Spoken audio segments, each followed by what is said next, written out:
یہاں تک کہ امام غزالی رحمۃ اللہ تعالیٰ علیہ نے ایک واقعہ ایسا بھی لکھا ہے، وہ پڑھنے کے بعد مجھے بڑی حیرت ہوتی ہے۔ ایک بزرگ تھے، 30 سال تک انہوں نے پہلی صف میں کھڑے ہو کر نماز ادا کی، 30 سال تک ایک بھی نماز ان کی تکبیر اولا بھی نہیں چھوٹی امام کے پیچھے۔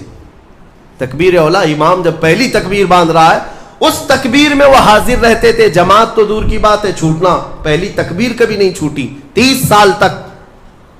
30 سال کے بعد ایک دن ایسا اتفاق ہوا کہ وہ مغرب میں لیٹ ہو گئے، 1 رکعت ہو گئی تھی، اور 30 سال کے بعد صفیں بھر گئی تھی، پیچھے جگہ ملی۔ وہ آئے اور کہا آج اگر میں پیچھے نماز پڑھوں گا سب گھوم گھوم کے مجھے دیکھیں گے۔ 30 سال سے جو پابند تھا کہاں گیا کہاں گیا، ہوتا یہی ہے سب، وہ شرمندگی کے مارے کہ لوگ مجھے دیکھیں گے کیا سوچیں گے، گھر چلے گئے، گھر جا کر مغرب پڑھ لی۔ عشاء میں آنے میں پھر ڈر لگنے لگا کہ اب تو پوری نماز میں ہی نہیں گیا تھا، لوگ سوچیں گے۔ 30 سال کے بعد پہلی نماز آپ کی نہیں ہوئی ہے، کہاں گئے تھے کہاں گئے تھے؟ عشاء میں بھی نہیں آئے، عشاء میں بھی نہیں آئے۔ اس زمانے میں ایک بڑے کامل بزرگ تھے، ان کو خبر کی گئی آج ایک بڑا حادثہ ہو گیا ہمارے شہر میں۔ کہا کیا؟ کہا فلاں بزرگ جو 30 سال سے مسجد میں تکبیر اولا کی بھی پابندی کرتے تھے آج وہ غائب ہے۔ تو اس بزرگ نے فرمایا چلو ہم ملتے ہیں۔ جا کر کے ملے کہ کیا ہے، طبیعت خراب ہو گئی، علیل ہو گئی، کیا ہوا؟ انہوں نے کہا کچھ ہوا نہیں لیکن تھوڑا سا لیٹ ہو گیا مغرب میں، اور پھر پیچھے جگہ مل گئی 5-6 صفوں کے پیچھے۔ میں نے یہ سوچا کہ لوگ بعد میں کیا کہیں گے، لوگ کیا کہیں گے کہ اتنے سالوں کی پابندی کے بعد آج تمہاری پہلی صف بھی نہیں ہوئی، پہلی تکبیر بھی نہیں ہوئی۔ اس بزرگ نے کہا کس سے؟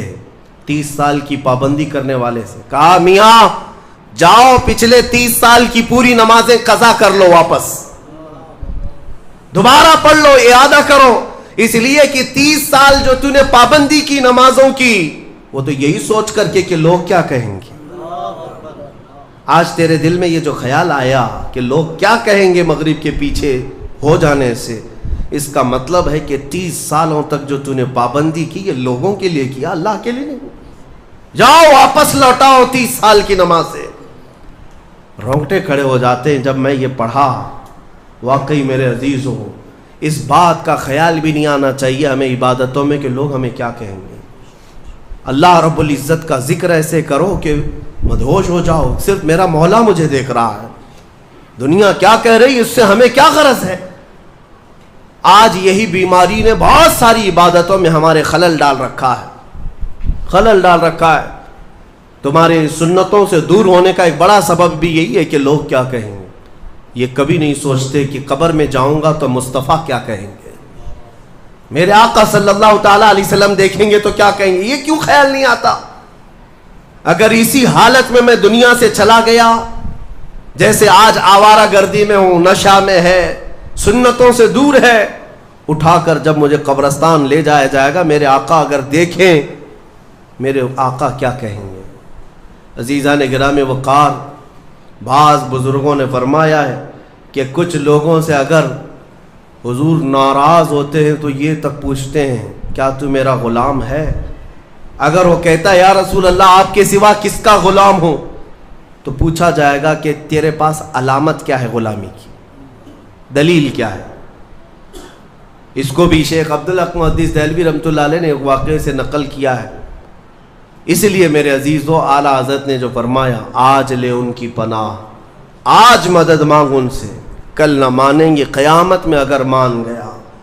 اپنی عبادتوں میں اخلاص عطا کرو۔ آج کے زمانے میں سب سے زیادہ ضروری بھی یہ چیز ہے کہ میں یہ نہیں چاہتا کہ یہاں پر سارے لاکھوں مسلمانوں کو سڑک پر اتاروں، نہیں، اگر اخلاص والا ایک بندہ ہو تو پوری زمین کو زیر و زبر کر ڈالے گا۔ انقلاب ایک سے آتا ہے، ایک بھی کافی ہے اگر اخلاص والا ہو، ورنہ پھر کثرت سے کچھ ہونا نہیں ہے۔ آج جس طرح کی آزمائشوں کے تم شکار ہو، ان میں بھی ضرورت اسی بات کی ہے کہ تمہارے اندر اخلاص آ جائے، تمہیں کوئی ڈرا کر کے عبادت نہ کرائے۔ اور میں تو شروع سے کہتا بھی تھا، آج کئی جگہوں پر بچوں کی بھی تربیت کے لیے، مدرسوں میں بھی، شاید آج سے 10 سال پہلے ہی حافظ صاحب سے بھی جانتے ہوں گے کیمرے لگائے جاتے ہیں کہ بچے کچھ غلط نہ کریں. ٹھیک ہے, نگرانی کے لیے جہاں تک ہے میں اس کا مخالف نہیں ہوں, لیکن ان کے دلوں میں اس بات کا اگر خوف ہے کہ استاد دیکھ رہے ہیں, مجھے جلدی نماز کے لیے جانا ہے, ایک نہ ایک دن تو کیمرہ بند ہوگا, کیمرے کے باہر بھی تو آئے گا, اس دن کیا کرے گا؟ اپنی اصلیت پر آ جائے گا. یہاں کوئی کیمرہ نہیں ہے, آزاد رہو, کھل کر کے رہو. مطلب یہ ہے کہ تم اس کو کیمرے کا عبادت گزار بنائے, اللہ کا نہیں. تربیت وہ ہونی چاہیے جو محبوب الہی نے فرمایا. ایک شخص آیا محبوب الہی سے پوچھنے لگا کہ حضور کبھی کبھار تو گناہ کرنے کی اجازت مل جانی چاہیے. آپ نے فرمایا کیوں نہیں, ملنا تو چاہیے. وہ خوش ہو گیا, کیا گناہ کرنے کی اجازت ملتی ہے؟ کہا بالکل ملے گی میری طرف سے. خوش ہو گیا, کہا کہ حضور بتائیے کیا ہے, کیسے کر سکتے ہیں؟ کبھی کوئی کبھار چھٹی تو ہونی چاہیے گناہ کرنے کے لیے, ہفتے میں ایک بار, مہینے میں ایک بار. محبوب الہی نے فرمایا بالکل, دو شرطیں ہیں میری, اگر وہ پورا کر لے تو تجھے اجازت ہے میری طرف سے گناہ کرنے کی. کہا بتائیے. محبوب الہی نے فرمایا پہلی شرط یہ ہے کہ جب گناہ کرنا ہو تو اللہ کی زمین سے باہر نکل کر کرنا, اس کی سلطنت سے باہر جا کر کرنا. جہاں اس کی سلطنت نہ ہو وہاں جا کر گناہ کرو, شوق سے کرو. اس نے کہا حضور کوئی ذرہ ایسا ہے جو میرے مولا کی سلطنت سے خالی ہے؟ کوئی ایسی جگہ ہے جو اللہ کی خدائی سے خالی ہے؟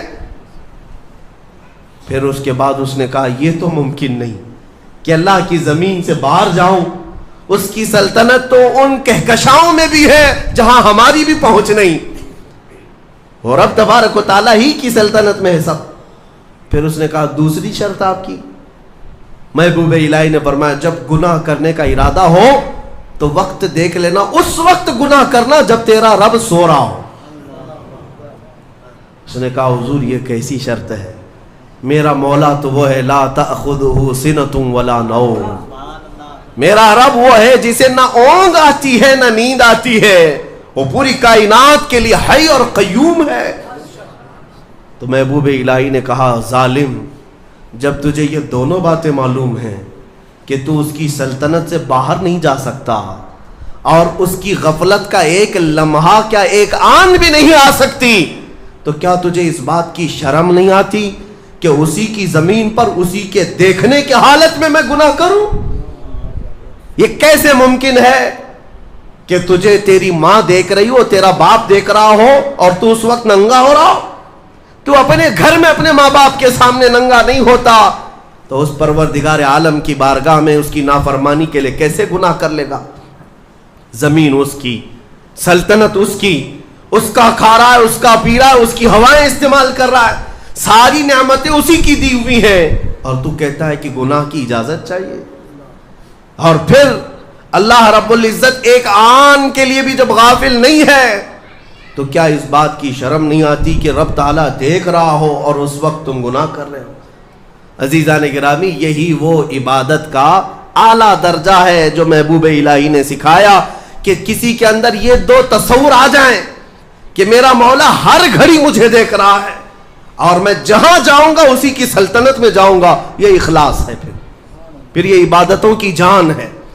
پھر دیکھنا آپ کی عبادتوں میں لطف کیسا آئے گا اور مزہ کیسا آئے گا, عبادتوں کا طور طریقہ ہی بدل جائے گا. ہاں یہاں آ کر کے پھر نماز میں حساب کتاب نہیں شروع کریں گے, نماز میں آ کر کے بازار کی باتیں تمہارے دماغ میں نہیں گھومیں گی, امام پتہ نہیں کیا پڑھ رہا ہے, مقتدی کہیں اور پہنچا ہوا ہے. یہ کیوں ہو رہا ہے؟ اخلاص نہ ہونے کی وجہ سے. دل کے اندر اخلاص نہیں, خالص اللہ کے لیے کرے. حضرت حاتم اصم بڑے بزرگ ہیں, اور وہ نماز کے لیے کھڑے ہوتے تو ان کے بدن کے جو بال ہیں نا وہ اتنے کڑک ہوتے تھے کہ کپڑے سے باہر آ جاتے تھے. رونگٹے ان کے جو کھڑے ہوتے کپڑوں سے باہر آتے تھے, ان کا جسم پیلا پڑ جاتا تھا. جب اذان ہوتی تھی تو ان سے پوچھا گیا کہ آپ اتنا کیوں ڈرتے ہیں؟